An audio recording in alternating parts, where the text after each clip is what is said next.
Olá, pessoal. Começa aqui mais um programa especial Saúde Diagnóstico, programa desenvolvido em parceria com a CBDL, Câmara Brasileira de Diagnóstico Laboratorial, onde sempre os temas são pensados e escolhidos trazendo a relevância daquilo que tem discussão no momento, e em especial que possa também orientá-lo, ajudá-lo, levar informações para você. Aliás, por falar em informações, gostaria muito que você, com as suas dúvidas, pudesse enviar uma mensagem para cbdl@cbdl.org.br, cbdl@cbdl.org.br, porque essas dúvidas serão esclarecidas e retornaremos, então, as mensagens com essas respostas. Hoje, agora, vamos falar, então, sobre uma situação que, infelizmente, teve início há 2 anos. 2 anos de pandemia. Vivemos situações complicadas. Claro, estamos no momento, acredito, né, esperamos mais confortável, mas ainda é um tema que merece muita discussão, muitos esclarecimentos. E hoje, então, não é diferente. Já convoco aqui de cara o Carlos Eduardo Gouveia, presidente executivo da CBDL, sobre esse tema, porque em 11 de março de 2020, a OMS, Organização Mundial da Saúde, declarava que o mundo vivia uma nova pandemia, quando uma doença atinge nível global, afetando um grande número de pessoas. Então, até o momento, são mais de 6 milhões de mortes em 2 anos. Carlos Eduardo Gouveia, espero que esteja tudo bem contigo. Gostaria que você falasse um pouco deste tema, em especial também, né, da atuação da CBDL, e já também fazendo as boas-vindas aí aos convidados. Muito obrigado, Elias. É sempre um prazer estar aqui com você e com a Lúcia, comandando esse programa, que tem sido para nós uma grande honra e uma grande possibilidade de se apresentar um pouco da nossa história, das perspectivas, expectativas aí para o futuro, cada vez com diagnóstico mais precoce e preciso, permitindo o acesso a terapias cada vez mais eficazes. O papel que o diagnóstico exerce hoje em termos de saúde pública, acho que ele está mais claro do que nunca. Essa percepção do valor do diagnóstico, ela já é perene, já está presente em quase toda a nossa sociedade. E, por conta disso, a gente já tem pessoas, sejam as mais preparadas tecnicamente, ou até as pessoas leigas, que já sabem identificar, às vezes, até o que é um teste molecular, o que seria inimaginável, né, Álvaro? Álvaro Pulcinelli, que é o nosso convidado de hoje, e grande amigo e pessoa brilhante, que tem desenvolvido uma carreira aí fantástica nesse setor e que é responsável também por esse avanço aí no conhecimento, nessa percepção de valor pela sociedade. E eu espero hoje ter o prazer aqui de nós 4 conversarmos um pouco e trocarmos algumas ideias de até entender por que nós chegamos a essa situação em que o diagnóstico finalmente ganhou o protagonismo que ele sempre mereceu. Então, é com isso que eu faço a abertura aqui pela CBDL, agradecendo aos dois, que têm feito um excelente trabalho, e aí devolvo a você, Elias, para fazer a apresentação do Dr. Álvaro Pulcinelli Júnior. Muito bem.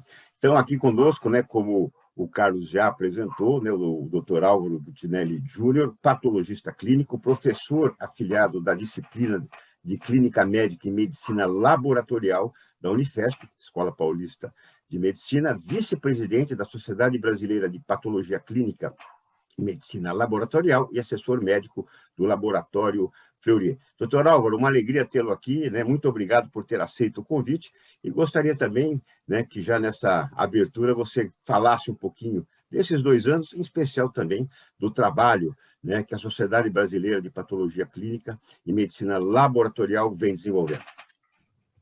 Bom, obrigado pelo convite, obrigado, Carlos, obrigado, Elias, doutora Lúcia.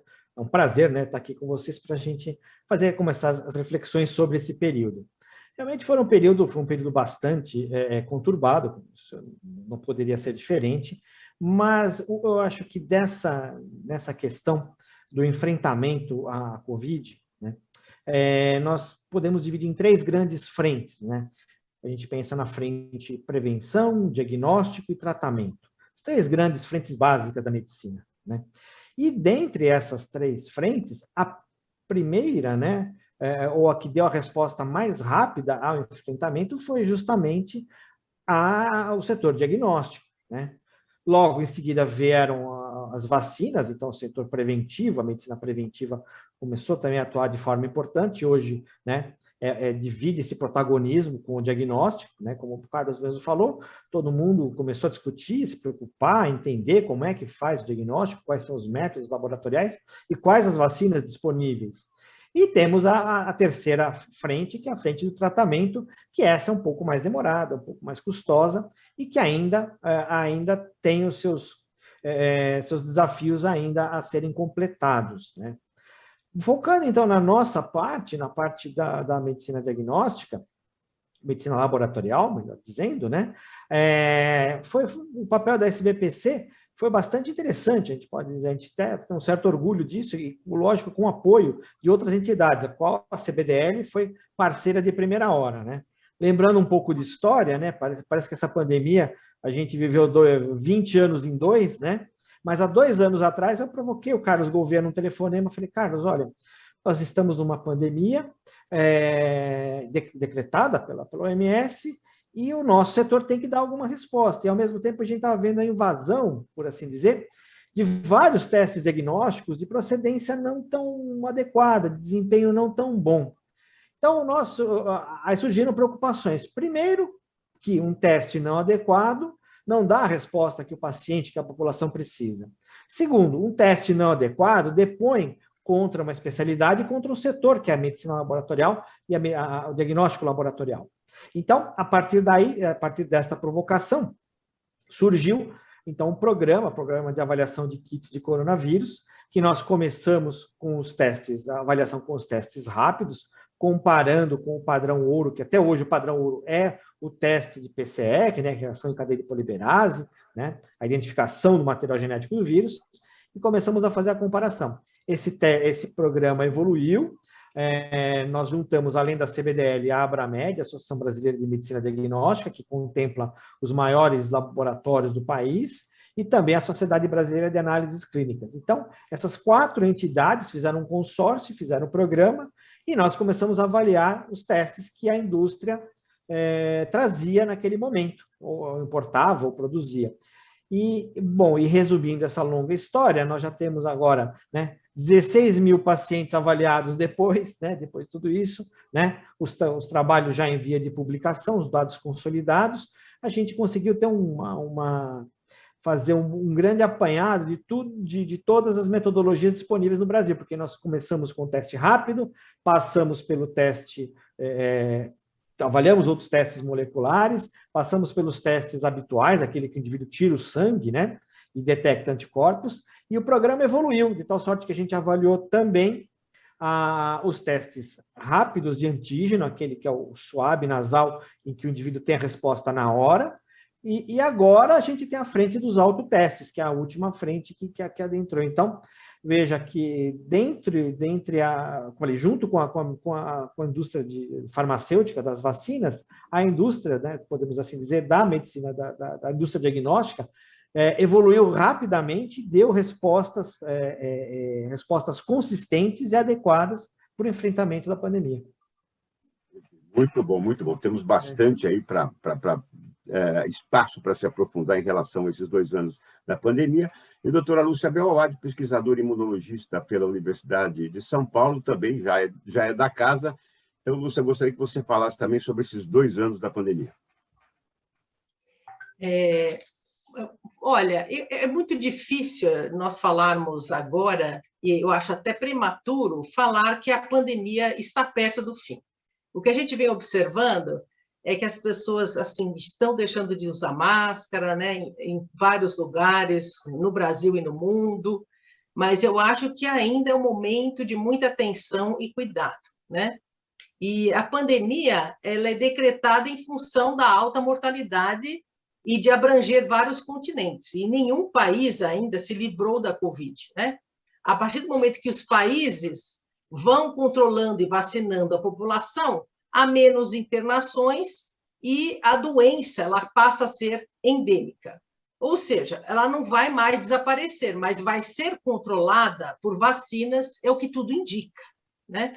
Então, eu acho que ainda é o momento de termos cuidados, né, em relação ao controle da doença E é notável, né, o avanço que teve a área de diagnóstico frente a esse desafio enorme de termos testes rápidos, fidedignos, que poderiam dar respostas na iminência da pandemia.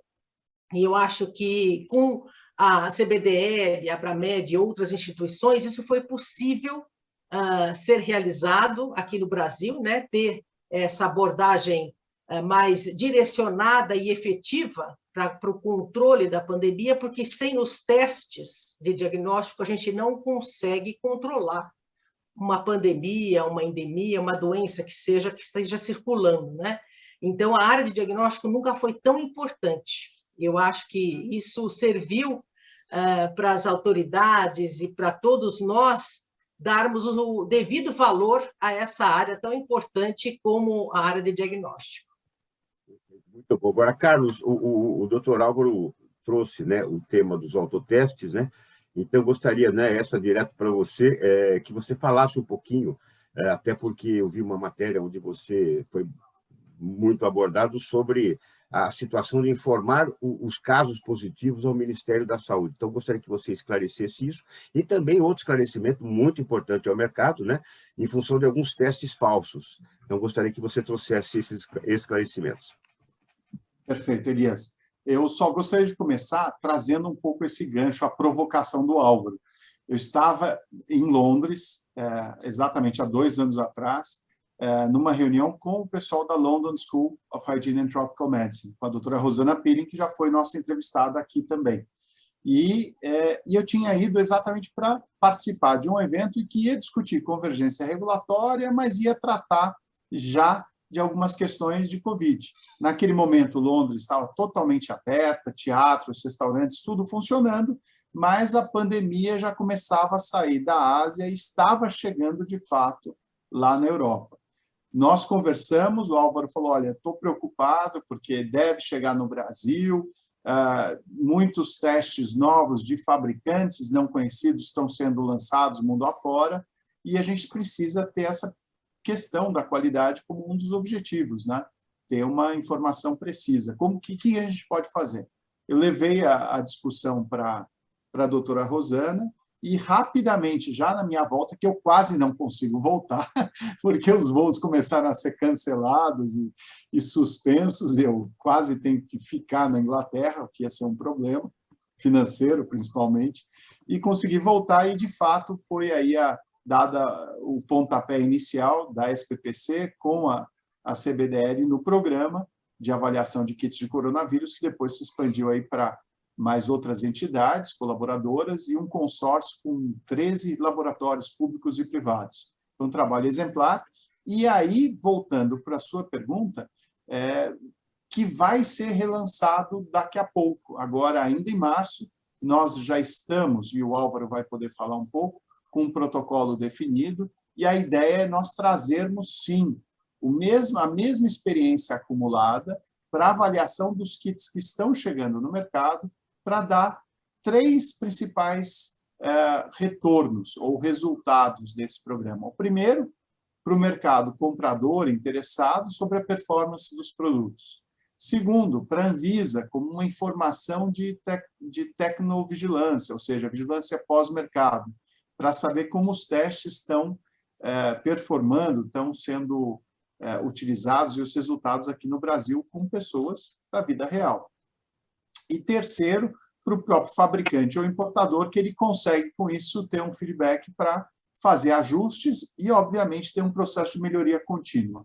Então, esse fato de ter o nosso site, o testecovid19.org, reformado, na verdade, atualizado, com um foco muito grande no autoteste, vai ser um grande serviço para a sociedade em termos de apoio e tudo mais.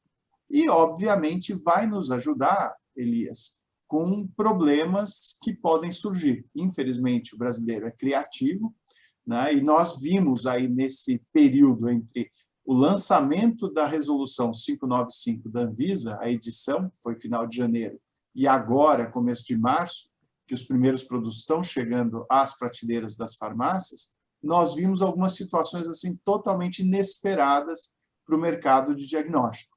Ele é um mercado profissional, que a gente chama business to business, tradicionalmente. A gente vende para laboratório, vende para farmácia, para hospital, e não tanto para consumo, né? O consumidor, produtos de consumo não são o forte do mercado, embora já existam testes como glicemia, diabetes ou gravidez e o autoteste de HIV, que já estão, sim, tradicionalmente nas prateleiras da farmácia. Mas, situação como essa que houve, a denúncia Anvisa de 10 mil testes do produto que foi aquele que obteve o primeiro registro, foi algo inesperado. A embalagem estava em português, com características já daquilo que foi apresentado para avaliação e registro da Anvisa, então surpreendeu. Porém, os componentes internos estavam diferentes do que a empresa estava fazendo. Então, por exemplo, em vez de ter um suave nasal, que é um pouco menor do que o suave tradicional do teste profissional, foi o que foi visto. Parece que a bula também estava um pouco diferente. E a própria empresa detentora do registro foi que veio a público denunciar isso e informar o que estava acontecendo. A Anvisa rapidamente colocou o alerta no sistema e, pronto, a Polícia Federal já está aí correndo atrás dos possíveis envolvidos com esse crime, que é um crime sanitário, muito sério. E, fora isso, a gente acabou vendo, infelizmente, Elias, esse tipo de situação. Isso, de acordo com uma rede de WhatsApp, é um autoteste. Viu, Álvaro?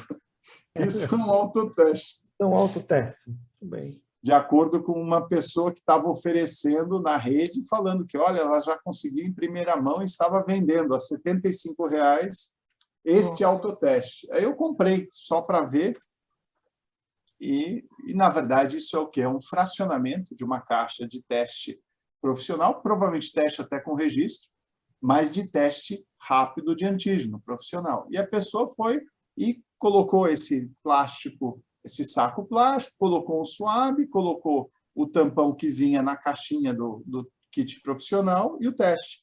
E, com isso, acabou vendendo e oferecendo. Eu comprei e perguntei, cadê a bula? Eu não recebi. Não, a bula eu mando por WhatsApp mesmo, porque eu só tenho uma. Falei, bom, então, qual é a sua profissão? E aí, vou pedir desculpas até para mencionar, mas ela era uma profissional de saúde. É melhor não falar qual a profissão, depois eu vou sofrer sanção aqui, mas era uma profissional de saúde. Aí eu falei, a senhora sabe que isso não pode ser feito, isso aqui é um crime sanitário. Não, mas eu quero ajudar. Falei, desculpe. Então, a senhora retire isso do ar e pare.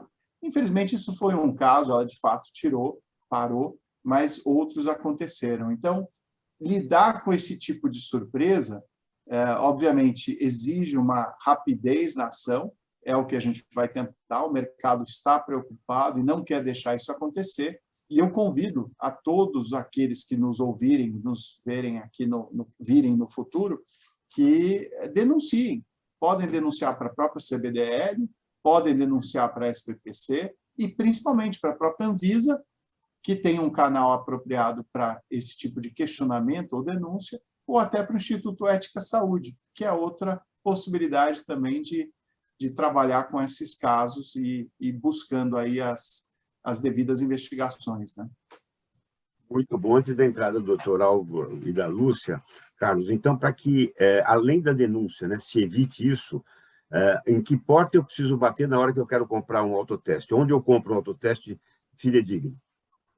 O autoteste ele pode ser comprado tanto nas farmácias e drogarias, e aí é importante a pessoa primeiro observar se na caixa tem a descrição correta, autoteste para COVID. Ele é um produto de triagem, ele não é de diagnóstico definitivo, então o objetivo dele é dar o primeiro alerta. Por quê? Ele vai ser feito, executado por uma pessoa leiga em casa. Então, tem várias possibilidades. Ela tem que, primeiro, abrir a caixa tem que ter as instruções de uso preparadas de forma muito didática, elas vão ter, inclusive, um código QR para a pessoa com o celular, na maioria dos casos, ter acesso, inclusive, a tutorial. E aí, nessa instrução de uso, com passo a passo muito bem feitos, a maioria das empresas vai ter um site para indicação do resultado, que era a sua pergunta também, que eu não tinha respondido.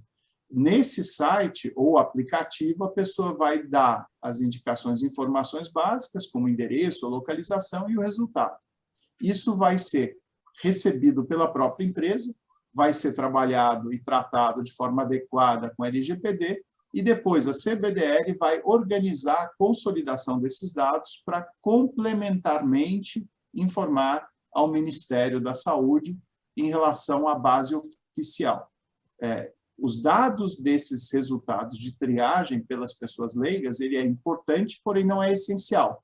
E ele é importante porque ele complementa uma informação que hoje já é fornecida por todos os laboratórios e farmácias e que fazem parte dessa base oficial. Juntando as duas, você vai ter mais indicações do que o gestor precisaria para ir adiante com uma política de saúde pública. Então, é importante, porém, eu repito, não foi obrigatório pela legislação, mas é interessante, sim, compilar. E eu ainda trago um último ponto, Elias, e aí eu realmente aplaudo a iniciativa. A SBPC e a Abramed, elas, inclusive, já se colocaram à disposição para informar e preparar o cidadão, que também é cliente deles, para dar uma assessoria na utilização do autoteste. Então, isso já é possível, então os laboratórios hoje têm condição de dar essa retaguarda, essa informação, e a gente quer até avançar, né, Álvaro, com uma forma até mais oficial de ter essa assistência laboratorial para quem precisa fazer o autoteste, seja por telemedicina ou seja presencialmente numa unidade de um laboratório também. Então, a ideia é que o autoteste seja um grande instrumento na busca do autocuidado, quebrando aquele paradigma da busca pela doença, que não é o que a gente quer, e a busca, sim, pela saúde, prevenção, o autocuidado, a mudança de hábitos e a informação mais precoce possível. Doutor Álvaro, o que é que você gostaria de acrescentar em relação a isso? Então, acho que isso é muito importante, todos esses pontos que o Carlos Gouveia comentou, né? Do cuidado, né, da procedência do autoteste, entender que o autoteste é um teste de triagem, ou seja, ele não dá um diagnóstico definitivo, então, ele não pode ser utilizado como um passaporte para não tomar os cuidados devidos, como a doutora Lúcia acabou de falar, né? E, ao mesmo tempo, também ele não é um teste que pode ser utilizado, por exemplo, para fins de saúde ocupacional, afastamento do trabalho, não tem nada, não é possível a gente utilizar esse teste nesse sentido, né? Realmente, a criatividade no nosso meio é grande, né, para ter já testes falsificados, ou nesse caso, uma falsificação, né, quase que uma oportunidade de mau uso de um teste já existente, né? E a gente também, né, complementa e reforça que a SBPC, sim, ajuda, né, está à disposição para ajudar, auxiliar na realização, na orientação desses pacientes pelos seus laboratórios associados. Quer dizer, então, o paciente que, porventura, vá até um laboratório pode tirar suas dúvidas, pode sanar suas dúvidas a respeito do autoteste. A gente tem que lembrar que, naquele cenário que a gente teve há bem pouco tempo atrás, na explosão dos casos da Ômicron, né, nós tivemos um congestionamento dos serviços de saúde. Então, a entrada do autoteste serviu também nesse fluxo dos pacientes, ou seja, a gente não expor tanta gente a ambientes de aglomeração, por exemplo, né, que era uma grande preocupação. E a segunda preocupação é que os laboratórios, né, viram a sua demanda explodir e não tinham como dar essa vazão, né, podemos dizer assim, esse incêndio que surgiu com a variante Ômicron. Então, com a chegada do autoteste, a gente consegue fazer esse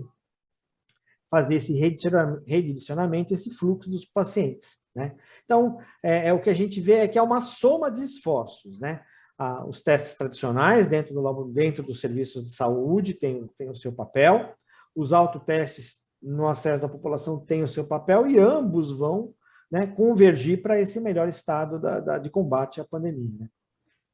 Muito bom. Se você tem uma dúvida, você que nos acompanha, mande essa mensagem, o seu e-mail para cbdl@cbdl.org.br, que profissionais da área da saúde irão responder e esclarecer essas dúvidas.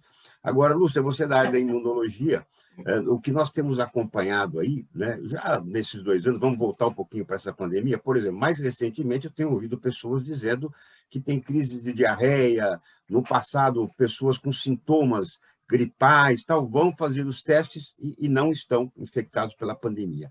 Há várias viroses que ainda estão acontecendo paralelamente a essa pandemia? Sim, Elias, existem, né? Gripe, enfim, dengue, arbovirose, de uma maneira geral, outros tipos de doença, os vírus estão circulando, nós não estamos livres de outras doenças, né? Então, por isso que é importante nós termos esses testes rápidos de acesso à população, para que a gente possa ter um controle epidemiológico da Covid-19, sabermos, inclusive, em que estágio nós estamos, se realmente estamos caminhando para o fim da pandemia, né? E uma coisa que eu até gostaria de colocar aqui para o Álvaro e para o Carlos, em relação às informações desses testes rápidos, se isso iria para um canal do Ministério da Saúde, esse resultado seria computado como positivo, porque é importante também a população fazer os testes, serem testadas né, numa amplitude muito grande, e esse é o objetivo, né, de disponibilizar comercialmente para a compra desses testes, para a gente também ter esse controle epidemiológico, né? Lógico que é uma triagem, não é um teste, vamos dizer assim, que responda efetivamente se a pessoa tem ou não Covid-19, mas é um indicador. Teria uma plataforma que possa filtrar essa informação dos autotestes, ter um controle desses resultados, de maneira, em termos de gerenciamento da pandemia? Essa pergunta eu queria fazer para os dois, né? Então, Lúcia, essa discussão foi uma discussão muito interessante que aconteceu até na preparação da proposta da resolução 595, que foi publicada pela Anvisa.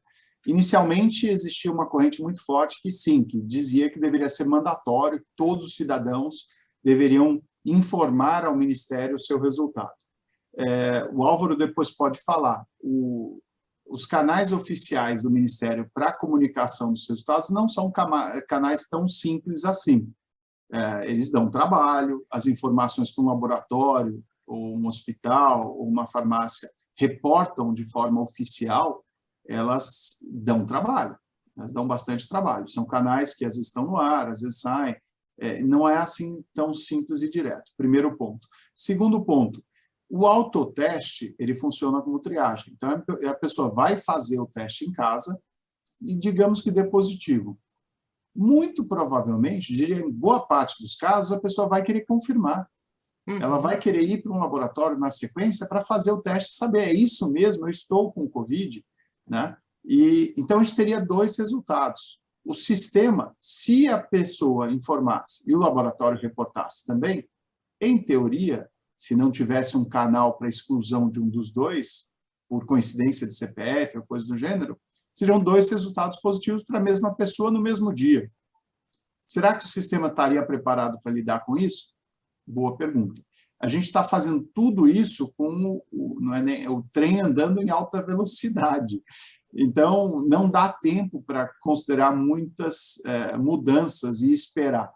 Então, o caminho adotado foi o desenvolvimento de uma plataforma, sim, nós estamos desenvolvendo, devemos lançar ainda agora em março, que vai compilar todos os resultados que vão ser colhidos pelas empresas. Pela resolução da Anvisa, cada empresa é responsável por fazer ou não um aplicativo ou uma plataforma para colher esses dados, e que são voluntários. A pessoa informa se quiser. O brasileiro, normalmente, ele é bem participativo, ele, sendo convidado, engajando, ele acaba trazendo a informação, que é algo importante, desde que não dê muito trabalho. Então, acho que as informações que serão transmitidas têm que ser poucas, então pode ser o nome, o CPF, que vão ser tratados aí, obviamente, de forma adequada pela LGPD, pela empresa que fizer esse recolhimento de dados, a localização e o resultado, positivo ou negativo. Se a gente tiver essas informações e conseguir consolidar, sim, o nosso compromisso é compartilhar isso com o Ministério, dizendo, estes são os dados do Brasil inteiro que foram fornecidos voluntariamente pelos cidadãos através dos mecanismos ofertados por cada empresa com seu produto. E a gente consolida e mostra, inclusive com mapeamento no Brasil, os estados e tal, mostrando o mapa de cor, de calor, né, para ver onde tem ou não. Essa informação ela vai complementar a base oficial do Estado. Sem dúvida, Carlos, porque o que a gente observa, os países que conseguiram e conseguem controlar a pandemia são aqueles que monitoram melhor. E o monitoramento ele é fundamental no controle da Covid-19. A gente sabe bem disso. Então, se nós tivermos, né, esse canal, essa plataforma, como você mesmo mencionou, ou mesmo um aplicativo em que o próprio cidadão coloque o resultado ali, e esse aplicativo ele joga os dados para a plataforma, inclusive se ele, depois do teste, teve algum sintoma, se ele fez um teste confirmatório ou não, para poder dar seguimento a esse resultado, né? Porque eu acho que é importante a gente estar monitorando isso, porque saber se está contaminado ou não é importante saber, sem sombra de dúvida. A pessoa vai tomar os devidos cuidados, mas é importante também a gente entender o cenário da Covid como um todo, né? Para a gente tomar as medidas mais efetivas no controle da pandemia. E só antes de passar aqui para o Álvaro, eu já o desafio também, Álvaro, você sabe que eu gosto disso, a pensar no que a Lúcia está propondo como uma jornada do paciente. Então, a gente tem aí, eu sei que a SBPC tem avançado bastante na questão do uso de tecnologia da informação dentro dos seus ambientes. A telemedicina hoje já é uma realidade para o mundo laboratorial, então isso tem sido muito importante. E o que a gente pode até avançar em termos de mostrar essa jornada para o paciente, facilitando o caminho. Então, ao mesmo tempo que eu acho que a gente tem que ser simples e objetivo para colher dados, porque senão não vem, a gente pode sim ofertar caminhos possíveis usando esses instrumentos de tecnologia. E aí eu convido o Álvaro a se manifestar. Não, sem dúvida, usando o seu gancho, a sua provocação, a SBPC tem realmente preocupação com a telemedicina, tem se posicionado. Aliás, já está em fase de publicação o consenso interno que a sociedade fez sobre telemedicina e na especialidade, na medicina laboratorial, né? É um trabalho, inclusive, já está sendo apresentado também pelo nosso presidente lá no Congresso da Sociedade Portuguesa de Patologia Clínica. Então, essa é uma preocupação realmente já dentro da própria sociedade. E complementando o que você trouxe, né, com as observações da doutora Lúcia, a pandemia, então, ela serviu para vários avanços, né? Então, a gente começou a discutir, né, sobre testes moleculares, testes rápidos, autotestes, e agora a gente chegou também num outro conceito que deve ser discutido e deve ser ampliado, que é a tecnovigilância. Então, qualquer produto para a saúde, um medicamento, um cosmético, ou um produto, um dispositivo de diagnóstico, ele é comercializado e a indústria que disponibiliza isso deve participar, deve disponibilizar um canal para vigilância. Então, pegando a indústria farmacêutica, se a gente usa um medicamento e tem uma reação adversa àquele medicamento, ou seja, aconteceu algo que não estava previsto, né? Essa indústria farmacêutica, ela tem que receber essa informação pelo profissional de saúde ou pelo próprio paciente, ela vai tratar essa informação e vai notificar a Anvisa, né? Aqui, no caso do estado de São Paulo, especificamente, ela notifica a Anvisa nacional e a Anvisa e a vigilância estadual, né?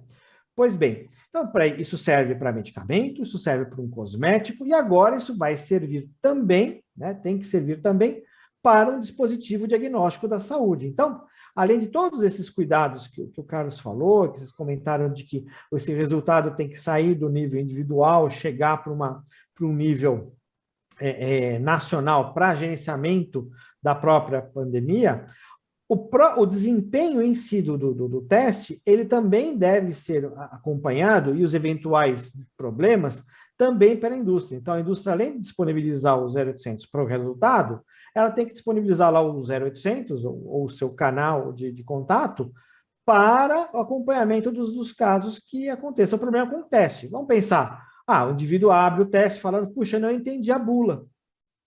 Pode ser um problema. Ou o indivíduo fala, eu usei o teste e o teste não deu o resultado que eu achava que deveria dar. Né? Deu um resultado estranho, o que eu faço com isso? Ou até, né, eu fui fazer o teste do suave e o suave, de repente, partiu no meu nariz. A pessoa fez um movimento indevido. Né? Então, essas coisas todas devem estar no âmbito da tecnovigilância. Então, o raciocínio é o mesmo da indústria farmacêutica, da indústria farmacêutica medicamentosa, farmacêutica de cosméticos, e agora nós entramos também no rol dessas empresas que precisam, né, disponibilizar isso. Então, a SBPC também está apoiando isso e fornecendo, né, o conhecimento teórico, técnico, científico de apoio para que as empresas também se instrumentalizem nessa ação. Quer dizer, também disponibilizem para o seu cliente que tem alguma dúvida um canal para que ele possa tirar eventuais dúvidas, ou até mesmo, né? Veja, esse caso que o governo falou de um teste falsificado. Se a pessoa pega um teste e acha estranho, e o teste é falsificado, lógico, ela não vai ligar para quem falsificou, ela vai ligar para a indústria que foi vítima da fraude. E a indústria vítima da fraude vai saber, puxa, tem um teste nosso com um lote que não bate, com uma caixa que não bate, dizendo que é o nosso teste. É muito rápido a indústria saber do que está acontecendo, inclusive nessas tentativas de mau uso, de fraude do seu próprio teste. Então, o conceito de tecnovigilância também entrou agora no mundo da medicina laboratorial, e é algo que, assim, que a gente nem discutia há 2 anos atrás, está fora do nosso horizonte, né? E agora está em voga. São muitos os temas aqui de discussão, mas eu gostaria de abrir um aqui, Carlos, também para que depois os três falassem sobre ele. Primeiro, né? É pandemia, já é endemia, está no fim da pandemia, porque a gente olha muito para o nosso canto, né? Então, o Brasil passando aí, os números mudam, né? E crescem, infelizmente, né? Tanto do lado bom quanto do lado ruim, né? Mas temos aqui no Brasil, especificamente, passando aí dos 73% de vacinados, né? Com segunda dose. Essa é a realidade do mundo? Será que o mundo inteiro está com essa mesma, né? Com esse mesmo percentual? E também com esse absurdo, né? Da guerra entre Rússia e Ucrânia. O que é que está acontecendo na Europa, no leste europeu, né? Porque nós estamos vendo as imagens, né? Claro, ali é a preservação da vida, né? Da humanidade, né? Mas nós estamos vendo as pessoas sem máscaras ali, amontoadas, enfim, né? Aglomeradas, né? Então, gostaria que vocês, cada um, pudesse trazer um pouco do olhar sobre isso, principalmente dentro do olhar que vive o CBDL, da medicina, da ciência. Começando pelo Carlos. Eu tive uma reunião muito interessante ontem dentro do grupo que a CBDL faz parte, que é o Actay Diagnostics, que é o grupo de aceleração de acesso ao diagnóstico, com participantes do mundo inteiro, pessoal da OMS, do FIND, do CDC e várias outras organizações. E a discussão foi exatamente por esse caminho, Elias. Todo mundo se pergunta, estamos no final da pandemia? Será que isto é o fim da cauda, como se fala, né? Se for, é um fim muito longo, que parece que não acaba, e de uma cauda muito grossa, muito espessa, né? Por quê? Nós estamos com várias situações de países que têm uma taxa de vacinação muito baixa, onde agora eles têm visto um aumento dos casos de Covid.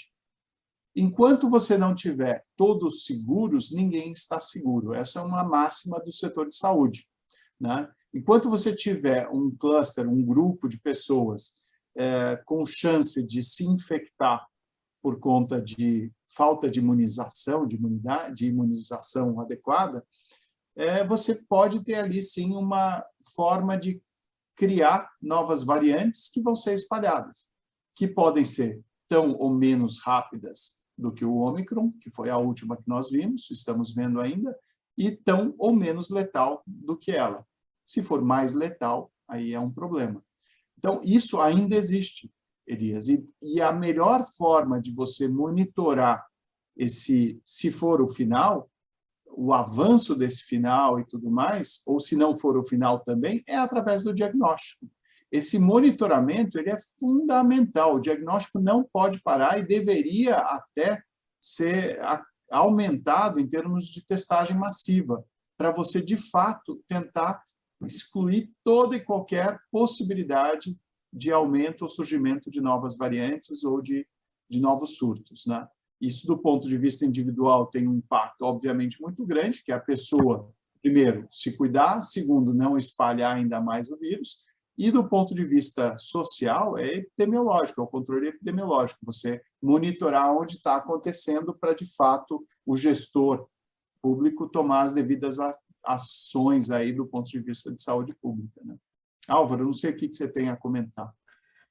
Eu acrescentaria na sua linha, na mesma linha que você fala, que realmente a gente está, os dados atuais, né, falando principalmente no Brasil, mostrando que a tempestade está passando. Não acabou, né? É como aquela chuva intensa que vai, né, que vai diminuindo a sua intensidade, mas ainda o sol não abriu, né? A gente não tem ainda a previsão de tempo bom, né? Então, né, esses cuidados devem ser mantidos. O que o Elias comentou, por exemplo, a situação de guerra, nós estamos agora vivendo o 15º dia, mais ou menos, da guerra lá da Ucrânia, né? E com a grande mobilização, né, da população fugindo de lá, com tudo aquilo com todas as cenas que nós estamos vendo. Pois bem, talvez o impacto disso a gente vai verificar daqui a 15, 20 dias, que é o tempo médio de incubação da doença. Então, daqui a 15, 20 dias, a gente, se acontecer, esperamos que não, né? Mas se acontecer um surto, né? Um surto não seria o termo correto, né? Um recrudescimento da pandemia naquela população vai ser por essa época. Assim como agora também nós estamos esperando, vendo, faz o carnaval aqui, o feriado de carnaval, que não houve carnaval, né? Oficial, pelo menos, foi há 15 dias atrás. Então, agora nós estamos esperando ver se a população realmente se manteve isolada, né? Ou se os eventuais contatos, as festas extraoficiais vão causar um impacto no número de casos. Então, nós estamos entrando nesse alerta agora, né? Ou seja, agora seria o pico de manifestação dessas contaminações, e a gente vai ver o reflexo disso nos casos daqui a uma semana na questão da contagem epidemiológica dos mesmos, né? Então, tudo ainda é questão da gente observar. E só realmente ratificar o que você falou, quer dizer, só vai terminar a pandemia quando acabar para todo mundo. Então, não adianta perguntar quando acaba a pandemia no Brasil. Quando acabar no resto do mundo. Não tem jeito, né? Você. Eu concordo com o Álvaro e também com as colocações do Carlos, né? A pandemia ela só vai acabar quando a gente conseguir ter uma cobertura vacinal mundial muito grande. Ponto. Isso é fato. A gente percebeu até agora que as vacinas elas protegem e conseguem controlar a multiplicação do vírus e a transmissão do mesmo. No mundo, hoje, nós temos cerca de 56,8% da população vacinada com uma ou duas doses, né? E no Brasil, esse percentual é de 72% da população que recebeu as duas doses. Então, assim, nós estamos aí num caminho de conseguir uma alta taxa de vacinados, isso é extremamente importante, a gente já percebeu isso até pela presença da variante Ômicron, né? E em decorrência da taxa de hospitalização ser muito menor, mas apesar dela ser mais transmissível, a vacinação ela conseguiu controlar a Covid-19. Então, esse monitoramento que o Carlos mencionou é extremamente importante para a gente ter os números, né, e o registro de casos. E eu acho que a gente ainda não está no fim da pandemia, mas estamos no caminho. Eu acho muito prematuro a gente não fazer mais uso de máscaras e também não tomar os devidos cuidados. Eu acho que a gente ainda tem que estarmos em alerta, né, em relação a essas medidas preventivas, porque a gente não sabe o que pode vir a acontecer. Pode ser que surjam novas variantes, a gente não sabe. como o caminho é muito incerto, eu acredito ser mais seguro, né? E recomendo a gente ainda adotarmos o uso da máscara e as medidas de higiene com álcool e evitar locais de aglomeração. Muito bom, muito bom. Dr. Álvaro Putinelli Júnior, patologista clínico, professor afiliado da disciplina de Clínica Médica e Medicina Laboratorial da Unifesp, vice-presidente da Sociedade Brasileira de Patologia Clínica e Medicina Laboratorial e assessor médico do Laboratório Fleury. Muito obrigado por participar conosco, por ter aceito o convite, principalmente por agregar tanta informação, tanto conteúdo aqui às nossas discussões. Obrigado, e o especial Saúde e Diagnóstico fica aberto aí por uma participação futura e gostaríamos aí de uma mensagem final sua. Bom, agradeço mais uma vez a participação, né, a oportunidade de a gente fazer essa reflexão, quase que um balanço desses 2 anos, né, de tanta coisa que aconteceu, como falei, foram 2 anos intensos, parece que foram 20 anos dentro do exercício da profissão, e essa mensagem que, como eu falei, os casos estão diminuindo, nós estamos no caminho certo, vacinando, se prevenindo e, principalmente, identificando os casos. Acho que se a gente só... O papel aí da medicina diagnóstica é dizer quem deve, no sintomático, quem deve ser tratado ou não, e, em breve, quem teve contato com a doença ou quem teve a sua vacina efetivamente o protegendo. Quer dizer, então, é esse o papel que vai ser dos testes, tanto o teste rápido, para identificar diagnóstico, como os sorológicos, para que a gente identifique aqueles que já tiveram contato ou que, eventualmente, procuram saber se estão protegidos efetivamente com a vacina.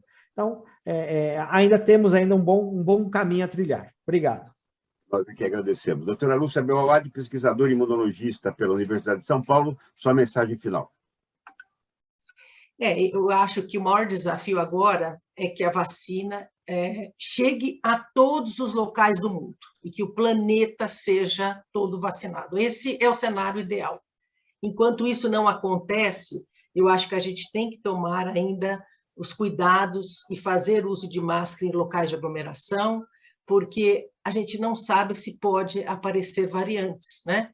E os países que ainda não têm a sua taxa de vacinados elevada, podem surgir novas variantes. Então, a gente ainda está no momento de alerta, né? Graças a Deus, a situação está controlada, mas, enfim, a gente ainda tem que tomar os cuidados. Muito bem. Carlos Eduardo Gouveia, presidente executivo da CBDL, você sabe que eu biografo grandes empreendedores, né, e aprendi com eles que o melhor caminho da riqueza é gerar riqueza, né? Então, que esses países ricos também, né, colaborem com os países mais pobres aí, né, fornecendo condições, testes, vacinas, enfim, tudo mais que seja possível. Carlos, então, nossa mensagem final em nome da CBDL, também lembrando esse canal que agora abrimos aqui, né, direto de quem nos acompanha com a CBDL, que é cbdl@cbdl.org.br. Você pode mandar suas mensagens e suas dúvidas. Carlos. É isso, Elias. A ideia é ter uma interação permanente através de diversas mídias, diversos canais. Aí eu indico esse que você acabou de citar, o e-mail da CBDL, para toda e qualquer dúvida. Teremos aí grandes especialistas respondendo.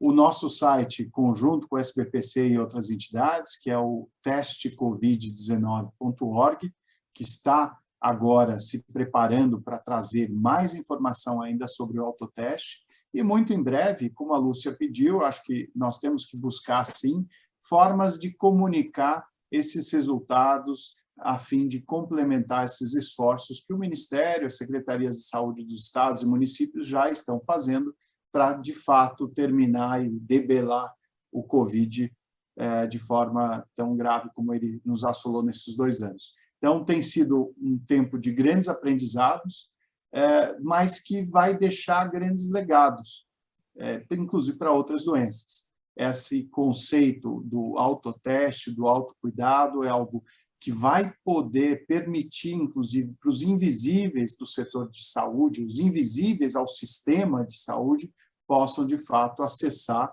e aí ingressar de forma oficial, conseguindo as terapias de forma adequada, no momento certo, contando com toda uma estrutura existente, tanto laboratorial, hospitalar e dos novos ambientes de saúde que estão surgindo. Então, acho que a gente tem que, de forma assim muito aberta, olhar para ter um sistema cada vez mais justo, equitativo e, de fato, universal, como prevê a nossa Constituição. E nós todos aqui trabalhamos para isso. Então, muito obrigado, Elias, Lúcia, Álvaro, sempre um grande prazer estar com você. Agradeço o atendimento dos nossos convites e, Elias, para você. Muito bem. Nós, em nome da CVDL, agradecemos também a quem nos acompanha. Inscreva-se no canal, dê o seu like, mande suas perguntas, compartilhe os nossos programas, que realmente as discussões aqui são em alto nível. Obrigado por estar conosco. Até o próximo especial Saúde Diagnóstico. Cuide-se, máscara, faça tudo o que você precisa para preservar a sua saúde e também do próximo. Tchau, pessoal. Obrigado.